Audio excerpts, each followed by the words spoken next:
Alhamdulillahi rabbil alamin wa bihi nasta'in wa ala umurid dunya waddin wassalatu wassalamu ala asyrafil anbiya'i wa mursalin wa ala alihi wa sahbihi ajma'in. Amma ba'd. Bismillahirrahmanirrahim. Rabbi israhli sadri wa yassirli amri wa hlul 'uqdatam min lisani yafqahu qawli. Bismillahirrahmanirrahim. Raditu billahi rabba wa bil islami dina wa bi Muhammadin sallallahu alaihi wasallam nabiyya wa rasula. Rabbi zidni ilma warzuqni fahma. Amin ya rabbal alamin. Bismillahirrahmanirrahim. Segala puji hanya bagi Allah Ta'ala.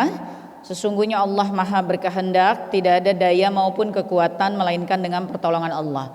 Allah sebaik-baik penolong, Allah sebaik-baik tempat bersandar. Alhamdulillahirabbil alamin. Masya Allah, la haula wa la quwata illa billah, hasbiyallah wa ni'mal wakil, ni'mal maula wa ni'man nasir.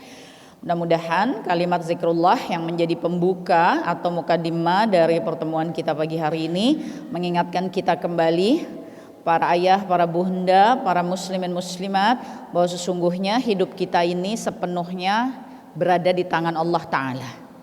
Allah maha berkehendak, bukan kita yang berkehendak. Kita menjalankan kehendaknya, Allah menerima kehendaknya, Allah memperjuangkan kehendaknya Allah, karena Allah yang maha berkehendak. Apabila kita berkehendak atas sesuatu dan Allah tidak berkehendak atasnya, maka kita terima. Apabila kita memperjuangkan kehendak kita tapi yang hasilnya bukan seperti kehendak kita, maka kita terima, ya. Karena Allah maha berkehendak. Dan tidak ada daya maupun kekuatan melainkan dengan pertolongan Allah. Tidak ada.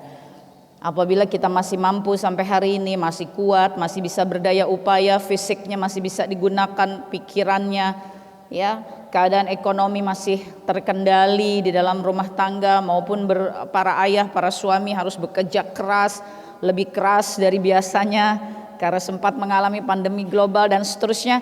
Itu semua daya dan kekuatannya datang dari pertolongan Allah. Maka tidak ada sebaik-baik penolong selain Allah Subhanahu wa ta'ala. Insyaallah kita semuanya menjadi hamba Allah yang menghamba kepada Allah. Bukan hanya judulnya Islam, tapi memang kita Muslim dan kita mukmin. Bukan hanya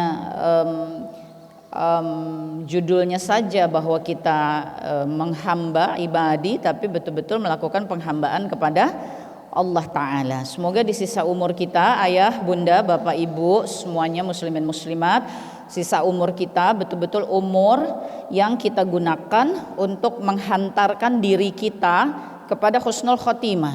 Jika kita tidak menghantarkan diri kita kepada keadaan yang diperintahkan Allah, maka Allah tidak menjadikan keadaan itu untuk kita.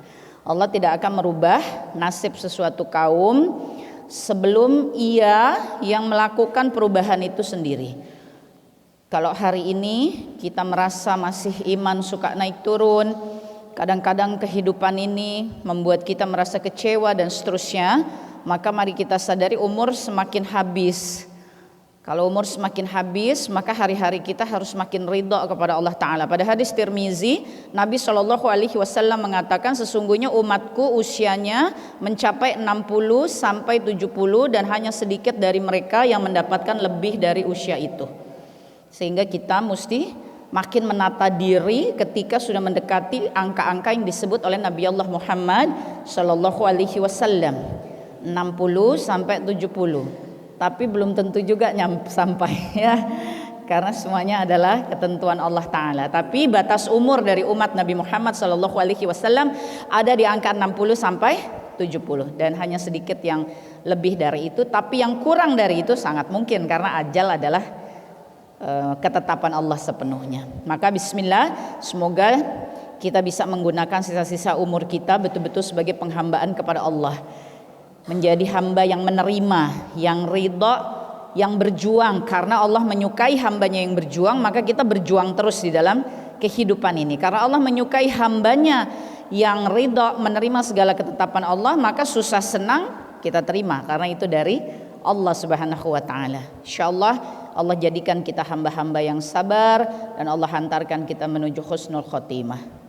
Amin ya rabbal alamin. Salawat dan salam pada Nabi Allah Muhammad sallallahu alaihi wasallam beserta seluruh keluarganya, seluruh sahabatnya, seluruh penerusnya, seluruh pengikutnya. Insyaallah Allah kumpulkan kita dengan beliau di hari akhir nanti setelah kita dimudahkan Allah menerima syafaat dari Nabi sallallahu alaihi wasallam hingga kita bisa tiba di telaga Rasulullah sallallahu alaihi wasallam, bisa menikmati airnya yang Masya Allah ya menjadi kerinduan bagi kita, dan kita bisa selamat melintas sirat sampai masuk ke jannahnya Allah Ta'ala. Amin ya rabbal alamin. Allahumma sholli wa sallim wa barik ala sayyidina Muhammad wa ala alihi wa sahbihi ajma'in.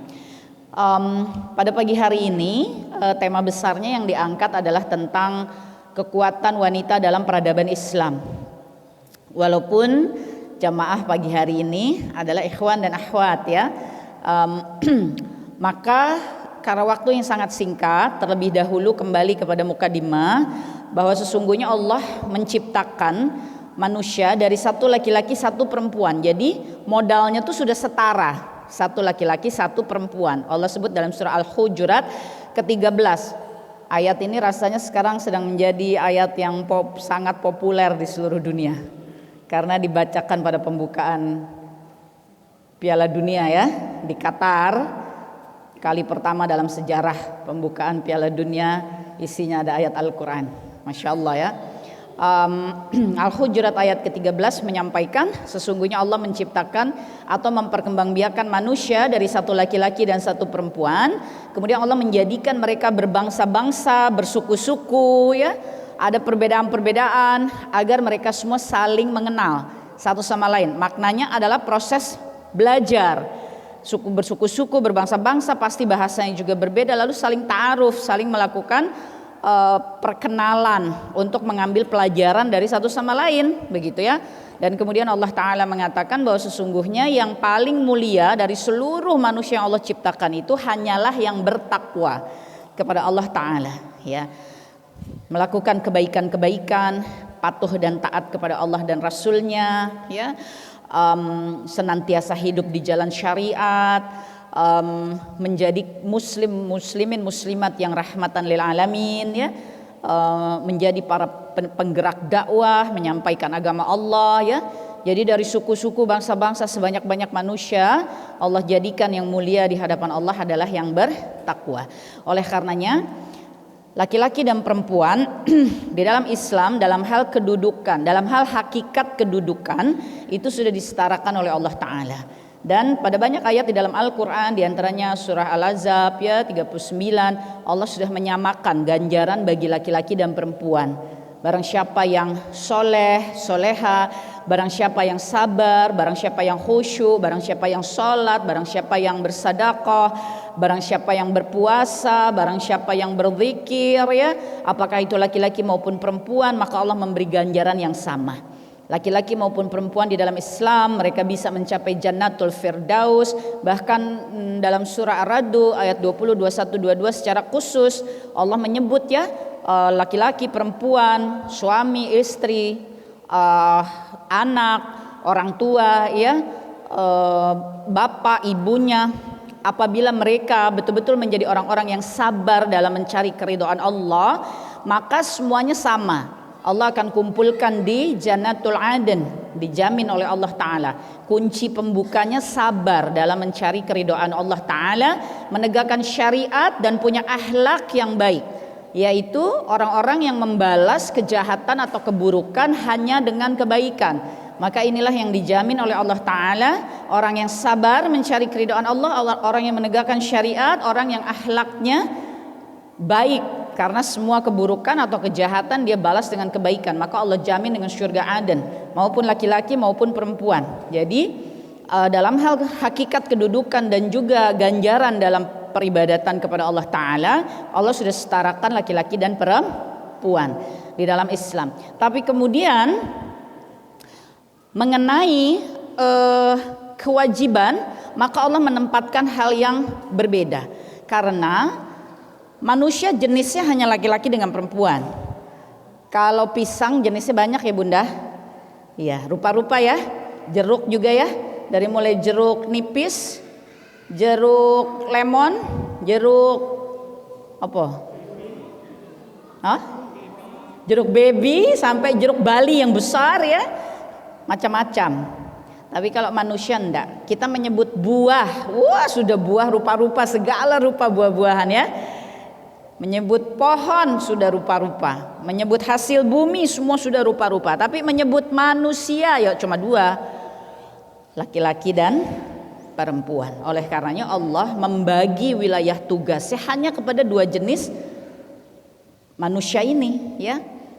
Nabi Shallallahu Alaihi Wasallam menyebutkan sesungguhnya semua dari kalian adalah pemimpin, tetapi Allah bedakan wilayah kepemimpinannya. Bagi laki-laki ia pemimpin bagi keluarganya, dan ia pemimpin bagi umat, ia pemimpin bagi masyarakat, dan bagi perempuan ia adalah pemimpin bagi anak-anaknya dan di dalam rumah yang ditinggali dengan suaminya. Dan Nabi mengatakan semua dari kalian akan dimintai pertanggungjawaban oleh Allah sebagai pemimpin atas apa yang dipimpinnya. Jadi sama-sama pemimpin tapi wilayah kepemimpinannya berbeda. Oleh karenanya tugasnya menjadi berbeda. Laki-laki dia mesti keluar rumah, dia harus mencari nafkah, dia harus menghidupi, membiayai, memberi tempat tinggal, memberi makan, memberi pakaian kepada anak-anak dan istrinya. Kalau istrinya lebih dari satu ya kepada istri-istrinya. Itu menjadi kewajiban bukan kepada istri tapi kepada Allah Subhanahu wa taala, sehingga gerak langkah keluarnya bagi laki-laki menjadi lebih luas. Itu sebabnya dalam surah An-Nisa 34 Allah menyebut perempuan yang soleha di hadapan Allah itu adalah perempuan yang dia bisa menjaga dirinya ya, karena dia yakin bahwa Allah tuh menjaganya, maka dia jaga dirinya dengan baik ya.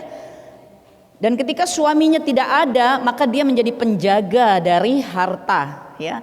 Harta rumah tangganya. Harta itu bukan hanya sekedar yang sifatnya material, tapi kan ada anak-anak ya. Itu kan harta yang tidak ternilai, ada keluarga. Ketika suami harus pergi, harus berjuang, kalau di masa awal tegaknya Islam, maka para laki-laki harus berjihad menegakkan agama Allah. Ketika masa Daulah Madinah, maka menghadapi serangan-serangan mesti juga berjihad di medan perang, kan begitu ya.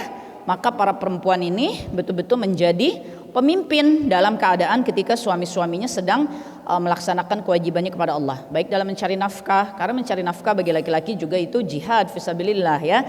Apalagi dalam kondisi dunia yang semakin mendekati akhir dari akhir zaman, fitnah-fitnah besar bermunculan di mana-mana ya, kehidupan sangat dekatnya dengan hal-hal yang tidak halal ya, maka tantangan luar biasa bagi para suami ya, bagi para ayah untuk betul-betul bisa berjuang ya, berjihad melaksanakan kewajibannya mencari dan memberikan nafkah kepada keluarga. Oleh sebab itu perempuan diperintahkan oleh Allah Subhanahu wa taala untuk taat kepada suaminya. Para suami diperintahkan memuliakan istrinya. Para istri diperintahkan taat kepada suaminya. Maka suami harus bersikap yang membuat istri semangat untuk taat ya, dan istri harus bersikap yang membuat suami bisa memuliakannya gitu ya. Nah, ini saling di antara keduanya. Bagi para suami tentu perenungannya adalah ini istri-istrinya ini adalah wanita-wanita yang sejak kecil dididik, diasuh ya oleh orang tuanya. Baru mulai dewasa maka diambil oleh sang suami dan haknya pindah kepada suami. Orang tua mesti melepaskan haknya. Maka kalau orang tuanya mengurusi istri, mengurusi anak perempuannya dengan baik, menyayangnya, dan kemudian ketika sudah dewasa diambil dalam tanda kutip ya, dijodohkan oleh Allah kepada suaminya, maka suaminya harus memperlakukan istri seperti orang tuanya memperlakukannya, menafkahi, menghidupi, menyayangi, melindungi, menjaga, menghormati, memuliakan ya, mengharap-harapkannya. Seperti orang tua itu kan selalu berharap-harap ingin punya keturunan kan gitu ya. Nah sekarang hak diambil ya, dan haknya pindah kepada suami. Jadi bagi istri mesti mafhum bahwa hak yang paling besar atas diri kita setelah Allah dan Rasulnya itu adalah suami, baru kemudian orang tua setelah kita menjadi istri. Tapi kemudian para istri juga sama, harus memahami bahwa suami ini sebagai laki-laki, mereka juga diurus, dijaga, dibiayai, dinafkahi, dihidupi oleh kedua orang tuanya. Tapi begitu mereka mapan, bisa sudah dewasa, bisa mulai cari nafkah dan kemudian menikah, maka menjadi berdosa apabila penghasilannya tidak didahulukan untuk istrinya. bukan kepada orang tuanya. Padahal yang menghidupi, membesarkan ya para suami kita itu adalah orang tuanya. Jadi apa yang dimiliki, kemampuan yang dimiliki oleh suami kita itu paling awal harus diberikan kepada istri dan juga anak-anak sebelum kepada orang tuanya. Padahal suami kita itu sampai kapanpun tidak bisa membalas apa yang sudah diberikan oleh orang tuanya, tapi justru harus diberikan lebih dulu kepada kita ya. Para istri kalau melakukan kesalahan yang Allah murkai, maka bagi suaminya itu langsung tercatat sebagai kelalaian dalam mendidik. Mereka akan diseret ke neraka kalau perbuatan kita dimurkai Allah. Tapi para istri, suaminya berbuat dosa, itu tidak akan ditanya oleh Allah Ta'ala. Mereka tanggung jawab sendiri ya. Itu sebabnya kenapa harus saling. Suami harus memuliakan istri sehingga istri semangat untuk taat. Maka bagi suami ini investasi. Nabi mengatakan ketika Sayyidina Umar bin Khattab menanyakan, ya Rasulullah, apa yang harus dimiliki oleh laki-laki sebagai hartanya di dunia agar ia bisa selamat nanti di hari penghisaban? Nabi menjawab, jagalah yang 3. Yang pertama lisan yang selalu berzikir, yang kedua hatimu yang banyak bersyukur, dan yang ketiga miliki istri yang salehah. Itu harta dunia yang akan menyelamatkan di hari penghisaban. Ya, kenapa memiliki istri salihah itu bisa menyelamatkan suami di hari penghisaban? Karena apapun yang dilakukan oleh sang istri ini, maka suami akan dihisab. Ya, maka kalau istrinya salihah akan meringankan hisab suami di hari akhir. Maka kita pun mesti punya rasa kasih sayang, kesian ya dengan para suami ini. Karena mereka ini kalau kata orang Jakarta ribet, mau masuk surga tuh ribet. Ya, ditanya tentang dirinya, dihisap tentang dirinya, dihisap tentang istrinya, dihisap anak-anak perempuannya, dihisap soal ibunya, dihisap soal saudara-saudara perempuannya. Lama, laki-laki lama di hari penghisaban. Oleh karenanya para laki-laki pun mesti sadar, mesti benar-benar fokus ya menjalankan fungsi kepemimpinannya kepada para wanita yang diamanahkan Allah kepadanya. Memang mesti fokus. Karena apa? Karena semua perempuan ini akan dihisapkan kepadanya. Nah, para perempuannya mesti membantu, mendukung supaya hisab dari suami, saudara laki-laki, ayah kita ya, itu bisa ringan nanti. Dengan apa? Dengan menjadi wanita-wanita yang soleha ya. Masya Allah. Ini pembukaan yang mengingatkan lagi kita semua tentang kedudukan laki-laki dan perempuan di dalam Islam. Tapi kemudian karena temanya adalah kekuatan wanita di dalam peradaban Islam, maka kita akan melihat bagaimana dalam sejarah perjalanan Islam perempuan itu memegang peranan, sehingga kita menjadi sadar semangatnya bagi laki-laki akan menjadi lebih bersemangat di dalam memuliakan perempuan, dan perempuan juga menjadi lebih bersemangat untuk menjadi para mujahidah ya, yang memperjuangkan agama Allah, termasuk di dalamnya berjuang untuk taat kepada suami ya. Sebelum Islam diturunkan, sebelum risalah Allah yang berupa Al-Quran itu diturunkan ke muka bumi ini, tentu sebelumnya sudah ada risalah-risalah Allah lainnya, dari mulai Zabur, Taurat dan Injil. Tapi kemudian pada Al-Maidah ayat ketiga Allah katakan Allah menyempurnakan Islam ya. Allah menyempurnakan agama ini kepada Islam dengan turunnya Al-Quran menjadi muara dari seluruh perjalanan kitab-kitab Allah yang pernah Allah turunkan di muka bumi ini. Dan salah satu hal yang paling substansial dari hadirnya Islam di muka bumi ini adalah mengembalikan hakikat perempuan, mengembalikan posisi perempuan pada hakikatnya. Kita mengingat ya, dalam sejarah dunia itu tercatat bahwa kaum perempuan sangat sulit untuk mencapai posisi yang setara gitu, sepadan dengan kaum laki-laki. Misal pada budaya-budaya barat di era-era Yunani Romawi, itu para laki-laki punya hak penuh. Bahkan istri dan anak perempuannya dia bisa jadikan sebagai alat perdagangan ya, dijual begitu ya, untuk kepentingan nilai-nilai ekonomi semata. Dan pada era tersebut perempuan tidak punya hak atas kepemilikan, tidak punya hak atas kepemilikan harta, tidak dapat bagian harta, namanya tidak bisa tercatat atas kepemilikan apapun, ya.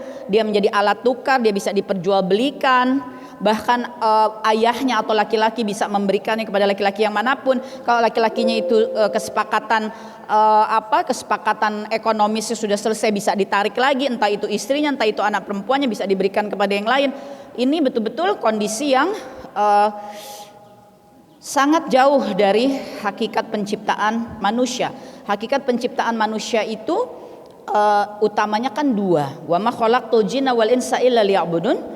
Tidak aku ciptakan jin dan manusia selain untuk mengabdi kepadaku. Maka manusia ini diciptakan menjadi para pengabdi, pengabdinya Allah, ya, pasukannya Allah, prajuritnya Allah, karyawannya Allah, begitu ya. Berikutnya Khalifatullah fil ard, Al-Baqarah 30, maka dijadikan oleh Allah sebagai para pemimpin di muka bumi ini, ya, laki-laki pemimpin, perempuan pemimpin dalam medan kepemimpinannya masing-masing. Tapi perjalanan dunia membuat laki-laki yang kemudian muncul, perempuan kemudian menjadi tersingkir, tertindas, ya. Kita ingat kalau di peradaban Arab, ya, pada masa jahiliyah, bayi-bayi perempuan kalau lahir diapakan? Dikubur hidup-hidup, dianggap aib, memalukan. Kalau tidak mau dikubur, maka yang memiliki anak perempuan itu menanggung malu seumur hidup, ya, menanggung malu. Jadi dia laki-laki ini kalau dia pilih tidak kubur hidup-hidup, anaknya tidak dibunuh gitu, maka kemanapun dia pergi sepanjang dia punya anak perempuan, dia akan menundukkan kepalanya, dia menjadi orang yang terhina. Makanya banyak laki-laki begitu ada bayi perempuan dia bunuh, dia kubur hidup-hidup karena dia tidak mau nanggung terhina sepanjang hidupnya, ya. Dan pada peradaban-peradaban lain di muka bumi ini kondisinya sama. Perempuan sebagai alat hiburan, ya, muncul untuk menghibur, ya, untuk melaksanakan kesenangan-kesenangan, ya, dekat dengan syahwat dan seterusnya. Tapi kemudian Islam hadir mengembalikan kedudukan perempuan kepada hakikatnya. Utamanya Allah perintahkan perempuan mesti terhijab, ya, mesti terhijab, bukan hanya jilbab, bukan hanya khimar, tapi terhijab. Artinya perempuan mesti terlindungi, dirinya melindungi dirinya, laki-laki melindungi dirinya, ya. Tidak boleh ada yang sembarang sentuh, tidak boleh ada yang sembarang lihat, ya. Kalau keluar itu harus aman, terjaga. Bahkan laki-laki sebagai mahram ketika dia suami, ketika dia kakak, ketika dia adik, ketika dia ayah, itu diperintahkan untuk mengawal kemanapun, ya, kecuali kondisi-kondisi darurat, keadaan sistem hidup yang mendatangkan rukhsah, ya, keringanan-keringanan. Tapi sebetulnya ketentuan itu yang sudah ditetapkan oleh Islam. Perempuan itu betul-betul dijaga oleh Islam, ya. Dia tidak diwajibkan mencari nafkah, sehingga dia tidak mesti keluar rumah. Sehingga Nabi katakan tempat terbaiknya adalah di dalam rumah. Nanti kalau di dalam rumah kita tidak bisa punya pahala jihad. Oh tidak, inilah bagaimana Islam mendudukkan perempuan, ya, yang disampaikan Nabi Shallallahu Alaihi Wasallam melalui Sayyidina Ali bin Abi Thalib. Perempuan itu bisa mendapatkan pahala yang sama dengan laki-laki yang berjihad di jalan Allah. Mereka pergi ke medan perang untuk menegakkan agama Allah dan syahid. Maka perempuan bisa mendapat pahala yang sama dengan 3 hal. Dia menggauli suaminya dengan baik, dia ikhlas mengurusi rumah tangganya dengan ulet, dan dia sabar dalam mendidikkan agama Allah kepada anak-anaknya. Dengan 3 ini dia bisa dapat pahala yang sama dengan pahala syahid, ya. Jadi Masya Allah, ya, Islam itu betul-betul memuliakan, meninggikan kedudukan perempuan, sehingga perempuan ini dijadikan contoh, ya, dalam setiap perjalanan sejarah Islam. Bahkan manusia pertama di muka bumi ini yang menjadi seorang Islam, ya, dengan syahadat. Karena kalau Islam sebagai agama tauhid itu dari masa Nabi Adam alaihi salam sampai masa Nabi Muhammad sallallahu alaihi wasallam itu sama, ya, agama tauhid. Tapi kemudian risalah-risalah disempurnakan kepada Al-Qur'an, dan kemudian disebutlah Al-Qur'an ini adalah fondasi dari tegaknya agama Allah, Islam, ya. Berserah kepada Allah melalui Quran dan Sunnah. Nah, manusia pertama yang menyatakan syahadat itu adalah Ummi Khadijah binti Khuwailid radhiyallahu anha, ya. Dan Ummi Khadijah adalah manusia pertama yang terlibat langsung dalam proses Nabi Shallallahu Alaihi Wasallam menerima wahyu. Wahyu pertama beliau dalam keadaan tegang, deg-degan ya kalau bahasa kita ya. Kembali ke rumah dalam keadaan bingung, mencari selimut. Siapa yang menenangkan? Ummi Khadijah radhiyallahu anha ya. Istri yang memegang peranan, perempuan yang memiliki kekuatan. Bahkan sejak Nabi menerima risalah Allah Ta'ala dan mesti memperjuangkan Islam untuk tegak di seluruh muka bumi ini, maka manusia pertama yang mendistribusikan hartanya, memberikan pemikirannya, mendampingi, mengurusi, menyerahkan segala daya upayanya itu adalah Ummi Khadijah radhiyallahu anha. Inilah gambaran kekuatan perempuan dalam peradaban Islam paling awal ya. Dan kita faham Ummi Khadijah radhiyallahu anha wafat sebelum Nabi dan kaum muslimin itu hijrah ke Madinah, masih 3 tahun sebelum hijrah. Maka Nabi SAW menikah lagi dengan Ummi Saudah ya, dan kemudian dengan Ummi Aisyah. Dan sejak saat itu maka perjuangan kaum perempuan dipimpin oleh istri-istri Nabi Muhammad SAW, yang salah satunya yang paling dikenali kecerdasan dan keberaniannya adalah Ummi Aisyah radhiyallahu anha, seorang pemikir yang kritis, yang cermat mempelajari ya segala apa yang disampaikan oleh Nabi Shallallahu Alaihi Wasallam, sehingga beliau menjadi satu-satunya perempuan di muka bumi ini yang menjadi periwayat hadis terbanyak. Ya, 5 periwayat hadis terbanyak di muka bumi ini, itu 4-nya adalah sahabat laki-laki, 1 ini adalah Ummi Aisyah. Padahal 4 sahabat laki-laki ini bertanyanya, berdiskusinya, mengkonfirmasinya itu selalu kepada Ummi Aisyah radhiyallahu anha. Begitu pula dengan istri Nabi Muhammad sallallahu alaihi wasallam ya Ummi Hafsah ya binti Umar bin Khattab. Ini adalah di antara sangat sedikit perempuan di masa Rasulullah sallallahu alaihi wasallam yang lancar bisa menulis dengan baik sehingga beliau itu ikut menulis Al-Qur'an. Ya. Masya Allah ya. Jadi istri-istri Rasulullah sallallahu alaihi wasallam ini adalah para pemimpin umat kaum muslimah ya pada masanya, yang mendampingi Nabi memperjuangkan agama Allah. Karena pada masa Makkah itu adalah masa awal menyebarkan agama Allah, sulit luar biasa. Tapi ketika hijrah masa Madinah, Nabi membangun daulah Islamiyah dan mulailah serangan-serangan dari luar, peperangan-peperangan, sehingga istri-istri Nabi Muhammad SAW ini terjun ke medan perang ya, memimpin kaum muslimah untuk apa? Menjadi tim logistik, menjadi tim kesehatan ya, menjadi tim yang mengurus urusan keperluan perang ya, logistik perang, makanan, obat-obatan, kesehatan dan seterusnya. Ya, khususnya adalah Ummi Aisyah radhiyallahu anha, beliau sering memimpin muslimah ya untuk melaksanakan amanah-amanah di medan perang bersama Nabi Shallallahu alaihi wasallam.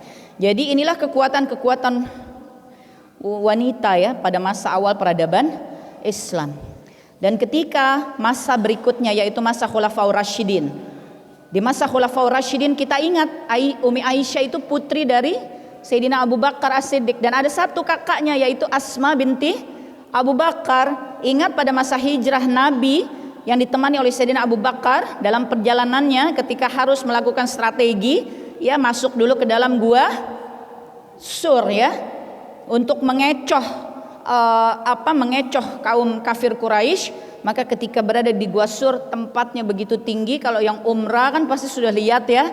Bayangkan Ummi Asma binti Abu Bakar dalam keadaan hamil, tapi harus jalan kaki bolak-balik. Inilah kekuatan muslimah ya, dengan harapannya kepada Allah Ta'ala ya, mengurusi ayahnya, mengurusi Nabi agar bisa. Dan yang dihadapi ini seluruh kaum kafir Quraisy yang ada di Makkah harus dihadapi sendiri untuk menghantarkan makanan kepada Nabi dan Sayyidina Abu Bakar. Masya Allah ya.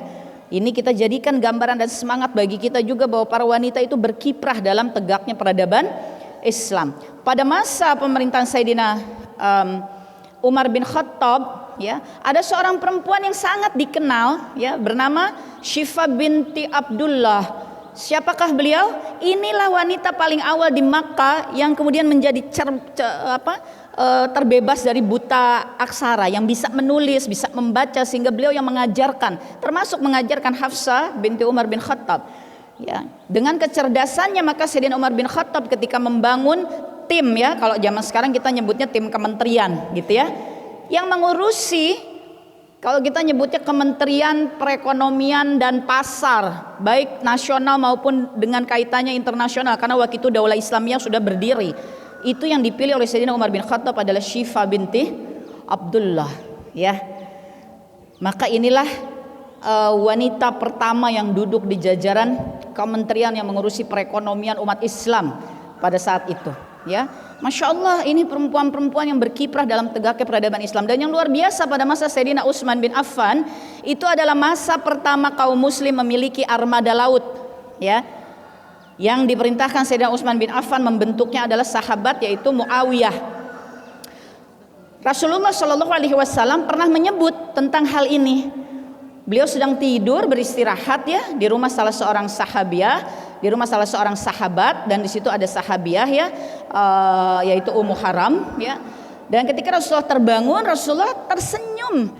Luar biasa indahnya senyum beliau. Ditanya, ada apa ya Rasulullah? Rasulullah mengatakan, aku melihat kaum muslimin menaiki kapal-kapal menembus lautan bagaikan duduk di singgasana raja, dan mereka begitu kuatnya, umatku begitu kuatnya, Masya Allah.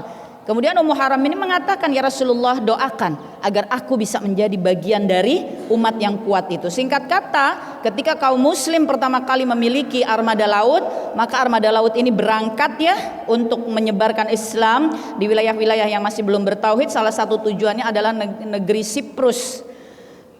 Dan di dalam pasukan armada laut itu ada satu perempuan, yaitu Ummu Haram, ya.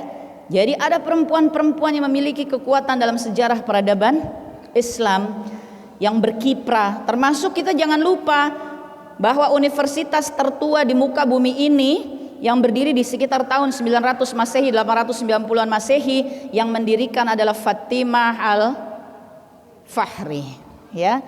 Seorang perempuan, berdirinya di Maroko. Nah, kalau bapak-bapak baru seru nih, karena tadi malam Maroko mengalahkan Belgia 2-0, ya Pak. Iya, ya. Sebelumnya Jepang, ya Pak. Iya. Sebelumnya lagi apa? Saudi Arabia, ya Pak. Nah, lagi seru-serunya nih. Ya, tadi malam Maroko 2-0 mengalahkan Belgia. Nah, jadi inilah semangat bagi kita, ya, para wanita untuk berkiprah, dan juga bagi para suami untuk mendorong istri-istrinya bertolabul ilmi. Karena ini perempuan-perempuan yang cemerlang dalam sejarah perjalanan Islam. Dan ini baru segelintir, karena ada ilmuwan, ada ahli hadis, ada ahli Quran, ada ahli sastra Al-Hansa, ya, ada ahli tasawuf Rabi'ah Al-Adawiyah, ya. Ada wanita-wanita terus dalam sejarah daulah-daulah Islamiyah, sampai ketika masa Nusantara ada Cut Nyadin, betul? Iya, terus ini, ya, wanita-wanita muslimah ini harus berkiprah, harus berkontribusi, ya, memberikan apa yang dia bisa untuk tegaknya agama Allah, tanpa melupakan bahwa hakikat terbaiknya adalah di dalam rumah. Dan ketika keadaan memanggil dan membutuhkan kehadiran, kita siap untuk hadir. Dalam rangka apa? Dalam rangka mempersiapkan tegaknya kembali peradaban Islam. Karena Nabi Shallallahu Alaihi Wasallam sudah mengatakan bahwa Allah tidak akan mendatangkan kiamat, tidak akan menutup dunia ini sebelum tegaknya peradaban akhir di muka bumi ini, yaitu peradaban Islam. Dan ketika peradaban Islam nanti tegak pada masa puncaknya di akhir dari akhir zaman, itulah kepemimpinan Imam Mahdi, yang pusatnya akan berada di bumi Syam. Dan di bumi Syam, lokasi pemerintahan utamanya akan berada di Baitul Maqdis, di mana hari ini terletak Masjidil Aqsa, ya. Nah, jadi Masya Allah, kita pun memiliki keterkaitan dengan bumi Syam, keterkaitan dengan Masjidil Aqsa, ya, keterkaitan dengan Baitul Maqdis, ya, sebagai tempat yang akan menjadi pusat akhir dari peradaban Islam di muka bumi ini. Dan kita kaum muslim, maka kita semua sedang berjuang menuju hari yang dijanjikan Allah Ta'ala. Kalau namanya berjuang kan tidak boleh lemah, ya. Kalau kita bagian yang leha-leha, yang santai-santai, maka di dalam Al-Quran Allah memberi contoh. Di masa sebelumnya juga, di masa Madinah, ada umat Rasulullah yang lainnya itu pergi untuk berperang, dia tidak ikut, ya. Dia pilih untuk duduk-duduk saja. Maka Allah menyebutnya ini berbeda, beda dengan orang yang berjuang, ya. Walaupun sama-sama beriman kepada Allah, tapi berbeda. Karena Allah menyukai hamba-hambanya yang berjuang. Pada surah Al-Ankabut ayat terakhir Allah katakan, barang siapa yang senantiasa menegakkan jihad fisabilillah untuk mencari keridhaan Allah, Allah berjanji, maka aku akan selalu menunjukkan jalan-jalanku kepada mereka dan pasti aku akan membersamainya. Itu jaminan dari Allah Ta'ala. Allah suka sekali. Pada surah Al-Isra ke-19 Allah katakan, barang siapa yang menginginkan akhirat lalu dia memperjuangkan jalannya ke sana, lagi ia menjaga imannya, maka Allah yang akan berikan ganjaran yang terbaik baginya. Masya Allah ya. Maka ayah bunda bapak ibu, mari kita jadikan diri kita, rumah tangga kita betul-betul sebagai jalan perjuangan kita untuk menegakkan agama Allah di muka bumi ini. Khususnya pada era di mana Allah sedang menguji kita. Sebelum nanti menuju betul-betul masa terus puncak bangkit kembali peradaban Islam. Namanya bangkit berarti ada jatuh. Inilah masa yang sedang kita hadapi. Dunia ini sekarang disebutnya semakin maju. Tapi bagi umat Islam tidak ada kemajuan jika sandarannya bukan Quran dan Sunnah. Betul? Iya. Hari ini kekuatan dunia tidak bersandar pada Quran dan Sunnah. Ya. Maka bagi umat Islam ini ladang perjuangan yang luar biasa. Maupun kemajuan di mana-mana ya, maupun pergerakan dunia begitu hebatnya, tapi bagi umat Islam tetap itu ladang untuk berjuang. Ya, berjuang terus nih dari dasar terus sampai hari yang dijanjikan Allah. Tegaknya kembali peradaban Islam, yaitu peradaban yang bersandar kepada Quran dan Sunnah. Baru nanti tak lama setelah itu maka kita memasuki masa akhir dunia, proses menuju kiamat ya. Insya Allah mudah-mudahan Allah jadikan kita para muslimah yang pejuang ya, berjuang di dalam rumah tangga, berjuang juga memberikan apa yang kita bisa bagi umat, bagi masyarakat, dan menjaga negeri Indonesia harus kuat. Karena ini basis dari umat Nabi Muhammad yang terbesar di muka bumi ini. Ya, itu kita mesti sadari. Para ibu jaga anak-anaknya. Jangan kita longgar-longgar, enteng-enteng gitu ya. Ingatkan suami kita agar taat kepada Allah dalam hal mencari nafkah karena ujiannya sangat berat ya. Dengan kondisi dunia yang seperti ini, saling menjaga, saling mengingatkan. Ya, anak-anak kita adalah modal besar. Modal besar. Karena proses menuju tegaknya kembali peradaban Islam itu pasti masih perlu waktu ya. Jadi ada generasi-generasi selanjutnya yang kita mesti siapkan. Nah, al-ummu madrasatun ula.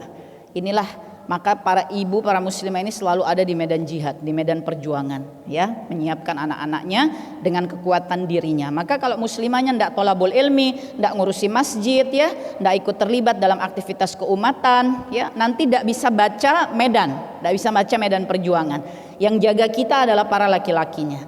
Tapi para perempuan mesti siap untuk menjaga dirinya. Karena pada waktu yang ditetapkan oleh Allah dan Rasulnya, para laki-laki akan pergi semua ke garis depan, menjelang betul-betul tegaknya peradaban Islam. Ya, akan ada peperangan-peperangan besar. Ya, kita tidak tahu. Barangkali para laki-laki kita, anak, suami itu mudah-mudahan menjadi yang dipilih oleh Allah Taala. Ya, untuk betul-betul berjuang, memperjuangkan tegaknya kembali agama Allah. Nah, ini semua mesti jadi semangat bagi kita di pagi hari ini. Insya Allah mudah-mudahan Allah pilih suami kita, diri kita, anak-anak kita, orang tua kita, semua keturunan kita, keluarga kita menjadi orang-orang yang soleh-solehah, menjadi orang-orang yang beriman bertakwa, menjadi betul-betul golongannya Allah. Surah Al-Mujadilah ayat 22, yaitu golongan yang ketika di dunia mereka lemah lembut kepada kebenaran tapi tegas untuk melawan kemungkaran, hingga nanti pada hari akhir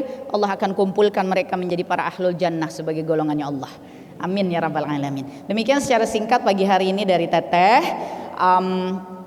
Sebelum berpisah karena sudah pukul 6:05, kalau tadi di depan Ustadz Agung menghantarkan ta'arufnya dari BBI ya. Bahagia Berbagi Indonesia ini adalah mitra dakwah dari lembaga Teteh Khadijati Foundation. Kami berbasis di Jakarta. Inspirasinya dari Umi Khadijah karena namanya Khadijati ya.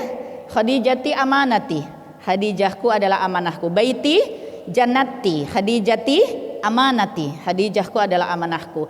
Maka Khadijati ini dikelola semuanya oleh para muslimah dan melahirkan gerakan yang berbasis kemuslimahan bernama Akhwat Bergerak Indonesia, ada di 60 wilayah di seluruh Indonesia ini. tapi di Semarang belum diluncurkan. Padahal dari Aceh sampai Papua sudah ya. Insya Allah segera di Semarang ada Akhwat Bergerak Semarang ya, insya Allah, amin. Nanti bunda-bundanya yang menggerakkan, insya Allah. Kami ingin memperkenalkan juga lewat video pendek, tidak sampai 2 menit ya, dalam sisa waktu yang ada. Mudah-mudahan kita bisa simak sebentar. Dari sisi para ayah agak kurang jelas mungkin, jadi para bunda mudah-mudahan bisa lebih jelas menyaksikan.